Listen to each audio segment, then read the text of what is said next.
It's Sue Brecky as we play more of Dubbo's best music from the 80s to now, and across you some of that's Justin Bieber and Ghost. Brian Adams with Run to You this morning here at Zoo FM, just on a quarter past 8. It's very good morning now to Matthew Dickerson, who's the Dubbo Region Mayor. How was your weekend? Very hectic, actually. It's always good. There's so many things that are happening. Park run on Saturday morning, 307 people at Park run. That's fantastic. Of course, we had Little A's Zone 3 Championships over the weekend. I think I saw a photo with you at Barden Park. How did it hand up? Or hold up is the word I'm looking for. Fantastic. And that championship, the Zone 3 Championships, and my kids haven't done Little A's for a little while now because they're a bit too old for that. But actually, there are masters in there as well, but they've kind of progressed from there. But I remember when we used to do the championships, you go to regional and then zone, and then if you're good enough, you keep progressing through and finally make it to state. And we used to travel all over the place to go to the Zone 3. We're in Zone 3 Championships because the Zone 3 goes from essentially the Blue Mountains out to Cobar, then from Walgett down to about Forbes. So you've got a huge area there, and they used to share it around. Since we built Barden Park in 2014, those Zone 3 Championships have been here every year because obviously you want to run on the best quality track. And it's the only synthetic track in that whole Zone 3. And I think Lana was telling me, what's that, 10 plus years now? 2014 is when that was built, so every year since then. Wow, that's amazing. So it's close to 10 years. That's good, and lots of economy going back into the local economy, lots of money going back into the local economy, I should say. Correct, and we have an estimation, which we've got lots of data to back it up. Per person per night, we estimate $208 goes into the economy.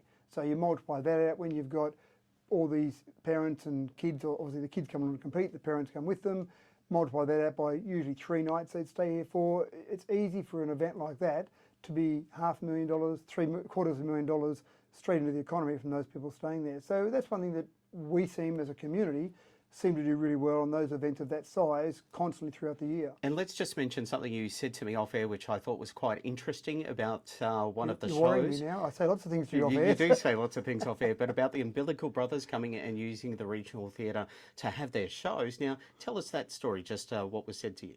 Well, a couple of things there before I talk about the Umbilical Brothers. The Dubbo Regional Theatre and Convention Centre, of all the tickets that are sold for that facility, about a third are from outside 2830. So as a tourist attraction on its own, it attracts people. And so the Umbilical Brothers were here Friday night. I went down and had a chat to them on Friday afternoon, just to watch a bit of their setup of their show. It was a very technical show. I was going Friday night. And what do you mean it was a technical show? Well, you think the Umbilical Brothers just do all their sounds. Anyone that knows the Umbilical Brothers is used to them doing crazy, wacky action and lots of sounds. But this particular one, I don't want to give it all away for people that haven't seen their show, but it's very much based around some technology in conjunction with what they do. So, and the timing's got to be on. Oh, their timing is absolutely magnificent. So I watched a bit of their setup and had a bit of a chat to them, but they stood there. I stood there on stage with them during the afternoon just to have a bit of a look at the theatre, and they were looking at it. They said, we just love this theatre. We look at here, 500 seats. They said, that's just absolutely our perfect size in terms of a theatre. There's enough people in there that they get very involved and it's infectious, the laughter, but it's not so big that we feel like people aren't getting a good view of it all. And just the layout, they love the tearing. They said, you're not laughing to the back of someone's head. And he said, we're looking, as we were on the stage there, right at the very centre of all the seats there. But they said, this sort of theatre in regional areas is magnificent. We play in a whole range of different theatres, they said, but this is what we love when we come to a place like this, and it's that theatre. Now, they had me in front of them, so they might have been a little bit nicer than they might have been otherwise. Intimidated by the mayor. That's good though, isn't it, that you've got acts like that coming out saying, hey, you know, we probably thought we'd coming to Hicksville, but this is great.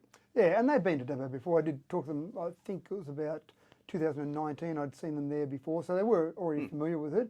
But again, they love coming back here, and they're doing a fairly wide tour at the moment, and they're going to a whole range of different quality venues. But that one there, they loved, and it did work really well at the show on Friday night. And again, there were people, I had people there that I know from Canberra, for example, that came across. They were looking for an opportunity to come across to Dubbo, and they went, oh, there's the Umbilical Brothers on. Well, what a good opportunity to come across, watch them, and then spend the weekend in Dubbo. So it might attract people like that were thinking about coming, but it also might attract people. If you're sitting in a Burke or a Bree or a Walgett, you might look at that and say, Umbilical Brothers, oh gee, I've seen them on TV. I wouldn't mind seeing them in real for real. But going to Sydney is a fairly big process and expensive process, whereas just ducking down to Dubbo for someone from a Burke or a Bree, that's a relatively easy trip. You might stay overnight, you might go out to dinner, a whole range of things there. So it is a really good tourist attraction in itself. Yeah, make it a bit of a destination and, a bit of fun for yourself with the family or whoever you bring for the show. That's good. I want to drill down on our Dubbo water issue now, becoming a state political issue. No doubt you've seen the paper today. It has talking about the New South Wales Shadow Minister, Shadow Minister for Water, Rose Jackson, promising Dubbo will be a top priority for water infrastructure funding. Now, of course, they're suggesting that they'll work closely with council, this, that and the other thing, taking a shot of the incumbent state member, Dougal Saunders, at the same time as pushing their own candidate for Labor. That's also a councillor of yours. How do you feel that this has become a political issue for you? I mean, you're on current council. We're trying to resolve this issue. Well, you guys are. Does this make it realise, or do you feel that they're pushing this because you failed, or is it because they're taking the next leap and they're involving a domestic issue at a state level? So before I answer all those questions, I just do love the fact that people have names that are associated with their job. So Rose, for someone involved in water, from a shower rose, for example, I thought was very nice. But it's interesting because we will take money from the state government for whatever they would like to give it to us for. The water fund is a fund that has to stay separate from our normal finances of council. So, for example, if we make, let's say we made $5 million in water sales, obviously we'd be charging too much if we did that, but if we made $5 million, we're not allowed to put that into repairing the roads. You've got to keep your water fund separate. That's part of the Local Government Act. Now, our water fund is okay. Now, again, if state government, whichever flavour of state government wants to come along and give us more money for water infrastructure, we will obviously take it. But that isn't the issue. Having enough money for our water fund, having enough money for our water treatment plant is not the issue. The issue here that we've seen over the last year or so has been that we've got unprecedented events and we've got to learn how to deal with that. If you remember when we had the bore water alert last year, and I talked about that at the time, in the previous 12 months across this state, there were 76 water treatment plants that had bore water alerts. So it wasn't as if Dubbo was sitting there doing a terrible job and everyone else was wonderful. It was a really tough situation because you had this terrible drought that we went through, we had bushfires, and then all of this water that was bringing all this debris down into the river, all this extra algal material, a whole range of different things were brought into it. You remember turbidity. I never thought I'd be saying the word turbidity to you on radio, but all these different things happen, and now we've got geosmin as a problem. This is all different. We've got to learn to do with this. We work very closely with New South Wales Health. We work very closely with Water New South Wales to try and make sure we can address these issues. But again, they're not easy issues to address. It's not as if, oh, we've got an extra $200,000, we just throw that at the problem and that's the problem solved. Everyone's working out these problems together and they're all working out solutions as we go forward. So wouldn't that be the basis of this story, suggesting that there's not enough money being thrown at it by the incumbent member, that is an issue of financial impedance, I guess, or incompetence of council, that it's there but it's not there, it hasn't fixed anything? I mean, for a person that doesn't know how that all works, that makes it quite... When I read something like that, I go, oh yeah, I'll vote them in because that'll fix my water, but that's not the case. Well, again, you can't name an amount that we could suddenly have tomorrow that would fix the problem. It's not as if we need, there's a geosmin treatment process, we just need $3 million to fix that. We're actually working out, because geosmin's in the water anyway, you're not trying to take it out of the water that comes in. Normally it's in very low levels in the water, but now it's in higher levels because we've got water that's being brought to our water treatment plant along the river that's different quality water than we've had for the last 30, 40, 50, 100 years. So that's all changing. So it's not like there's a magic thing that just you throw some money at that problem and that problem is then gone. The turbidity, again, there wasn't something magic we could do with turbidity to suddenly solve that problem. The only thing that's probably a little bit different there is UV treatment will take out the possibility of cryptosporidium, and we've got UV treatment running in now Wellington and Geary, and we will do that to the Dubbo water treatment plant as well. So yes, that would be nice to have some money for that, but again, all this takes time. The fluoride treatment that we've talked about before, there's a significant expense there associated with that, but at the moment, we've got the money to do that. We're going through a process to actually put the pieces in place, the tender process, the construction.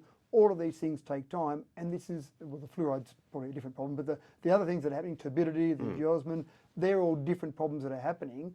The other thing is that we've got bores that are being, we're sinking more bores at the moment. And when we do have the water quality in our river at a lower quality than normal, that might be when you'll turn up more water coming out of our bores because there's different treatment processes, but you're getting a more consistent water quality out of the bores. So from that perspective, you might say, well, good, let's put more bores in, which costs money, but we're doing that already, and we did get some money from the state government to do that. So again, I don't think it's as easy as throw some money at the problem and the problem goes away. It's a complicated problem, and you've got to solve that problem with time and expertise. So what Miss Jackson is saying, the Shadow Minister for Water, Rose Jackson, Labor, Rose Jackson, is not, even if, Josh was voted in, our Labor candidate for Dubbo, this is not going to go away.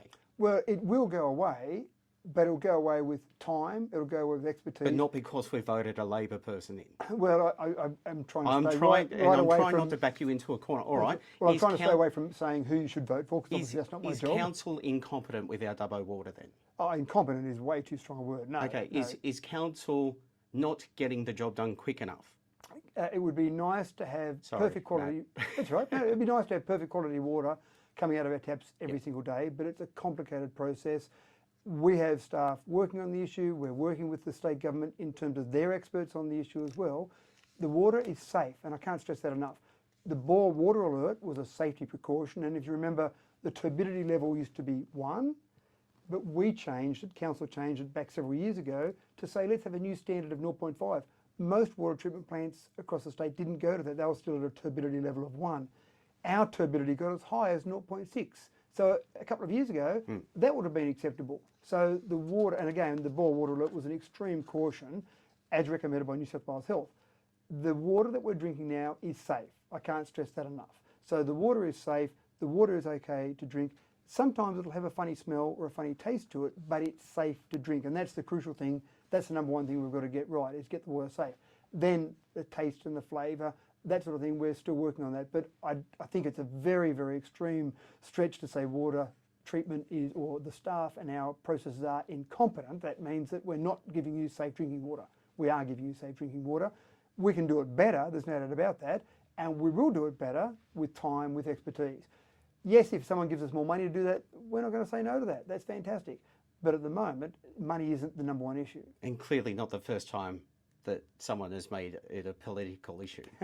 Is that right? You're trying to stay away from that. Look, and again, it's very much, it's actually a code of conduct offence for me to start to say to you, hey, you should vote for this particular candidate or another one. But apart from that, obviously, it is not in council's interest to start to take sides in any sort of political process. We will work with whatever government of the day is elected. We've got a government in there at the moment, and we're working with them. And if there's this same government comes back or a new government comes in, we will work with them as well. That's our job as council, to work with whatever government for the best outcome for our residents. So I guess we have to be careful what we read, what we hear, in case there's a flip side to it. Always. The old saying is that there's one person's story, the other person's story, and somewhere in the middle is probably the truth. So there's always that scenario, and in politics it's probably even more extreme than that. Try not to back you into a corner. Quickly, before I let you go, update for the alcohol-free zones. You've put some alcohol-free zones in. They last, what, for 4 years? Well, and this is actually a story, I think we probably haven't communicated this properly, because this is really just an extension of the existing alcohol-free zone. Yeah. So it wasn't new? No, that's right. Some people have said to me, oh, why are you putting in alcohol-free zones? Is this a response to Alice Springs? No. Right. So we've had alcohol-free zones in various spots, Dubbo CBD, Wellington CBD, there's various spots that have got alcohol-free zones. They expired. We communicated with the police, had a discussion, how they've been working. Yes, they've been working well. So we've now extended them for 4 years, and we'll update the signage there.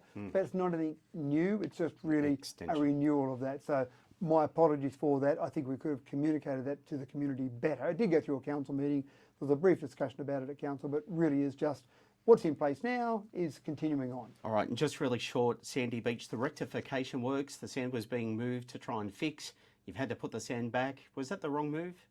It's all been put back now, so we had to do that. Well, we didn't. We voluntarily did that in conjunction with discussions with New South Wales Fisheries, and we're now working with New South Wales Fisheries to get a permit to do some changes to the sand that may well go back to how it was before. It may change slightly, but we want to make it easy for the recreational use of Sandy Beach for people to get down there. So you've got people like canoeists, you've got the Dragon Boat Club, you've got people who want to access that river.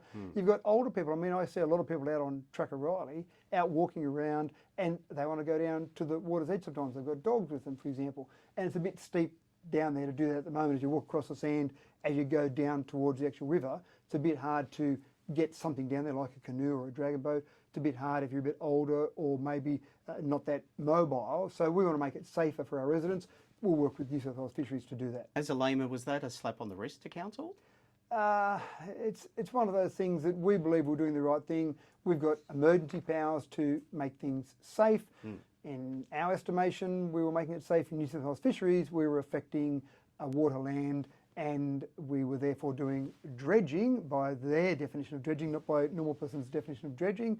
And some people said, so did the fish really care whether you'd move the sand around there or not? And I take that point as well. So sometimes bureaucracy can go crazy, but again, we'll work with those government departments and make sure there's no interest from our perspective in having fights with government departments. We'll work with them and make sure we get the best outcome for our residents. The fish that was in the grate in Macquarie Strait, I don't think would have cared.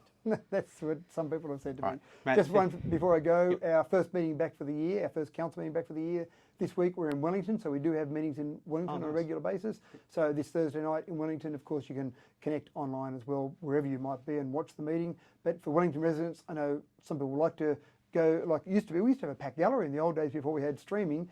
So a lot of people will go, and hopefully we'll have a nice packed gallery in Wellington as well, 5:30 p.m. this Thursday night in the old Wellington Chambers, which is still the chambers there. All right. Well, thank you very much for answering my questions, and we'll see you in a fortnight. Thanks, That's Brett. Matt Dickerson from Dubbo Regional Council, of course, our mayor, and it's just on 8:30, so we better get the news on for you. I've missed all of these commercials. I'll try and make them up for you.